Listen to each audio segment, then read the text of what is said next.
Pub లైసెన్స్ను excise శాఖ రద్దు చేసింది. మరో 14 పబ్బులకు వార్నింగ్ ఇచ్చింది. మరిన్ని వివరాలు మా ప్రతినిధి శరత్ అందిస్తారు. డ్రగ్స్ కేసు విషయంలో సిట్ బృందం మరింత వేగవంతం చేస్తుంది.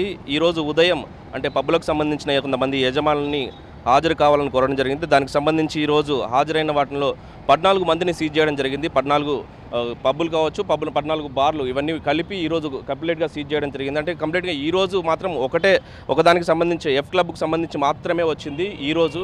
కానీ రేపటి నుంచి ఇంకా మిగతాకు సంబంధించిన విషయాలు కూడా పూర్తిగా వాటికి విచారణ చేపట్టి దానికి సంబంధించి ఎటువంటి డ్రగ్స్ తీసుకున్నారు, ఎప్పుడు ఏ సమయంలో ఎవరెవరు పార్టిసిపేట్ చేశారన్న విషయాల గురించి పూర్తిగా వాటిని సీజ్ చేయడం జరుగుతుంది. ప్రస్తుతం ఈ రోజుకి మాత్రం ఇమీడియట్ ఎఫెక్ట్ కింద ఈరోజు ఎఫ్ క్లబ్కి సంబంధించిన దాన్ని సీజ్ చేయడం జరిగింది. ఇక చూసుకుంటే కనుక ఇందులో ఎక్కువగా అంటే యూత్ ఎక్కువ పార్టిసిపేట్ చేశారని ఒక అనుమానం వ్యక్తమవుతుంది.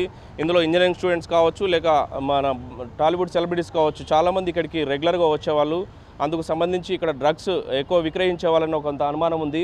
అనుమానం నేపథ్యంలో ఇది మొట్టమొదటిసారిగా అంటే 14 పబ్బుల్లో మొట్టమొదటిసారిగా దీన్ని సీజ్ చేయడం జరిగింది. ఇక్కడ చూసుకుంటే కనుక దీనికి సంబంధించి పూర్తి వివరాలు ఆల్రెడీ కొంత ఎవిడెన్స్ ఉందని చెప్పి పక్క డిపార్ట్మెంట్ కూడా చెప్తుంది. దీనికి సంబంధించి ఇది మాత్రమే కాదు, ఇంకా అంటే ఏ పబ్బుల్లో వీటికి సంబంధించిన డ్రగ్స్ సంబంధించి విక్రయిస్తున్నారు, ఏ పబ్బుల్లో ఎక్కువ డ్రగ్స్కి సంబంధించి యూత్ ఎవరెవరు పార్టిసిపేట్ చేస్తున్నారు, దీనికి సంబంధించిన ఒక టీం ఎవరు వర్క్ చేస్తున్నారు, ఒక చైన్ సిస్టంలో ఉన్న ఈ టీం అంతా ఎవరి ద్వారా ఈ డ్రగ్స్ సంబంధించి సరఫరా జరుగుతుందన్న విషయం గురించి పూర్తిగా దీనికి సంబంధించిన విచారణ చేపట్టాలని ఆదేశించడం జరిగింది. ఇప్పటికే దీనికి సంబంధించి ప్రభుత్వం కూడా చాలా సీరియస్గా తీసుకుంది.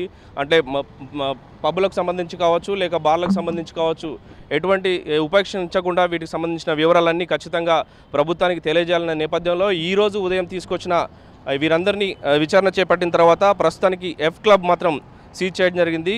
ఇంకా రేపటి నుంచి మరిన్ని సీజ్ చేసే అవకాశం ఉంది. అంటే పూర్తి వివరాలు తెలుసుకున్న తర్వాత, విచారణ చేపట్టిన తర్వాత ఇంకా ఏ పబ్బులకు సంబంధించిన లిస్టు వస్తుందో చూడాలి. Camera person Sharath, HM TV, Hyderabad.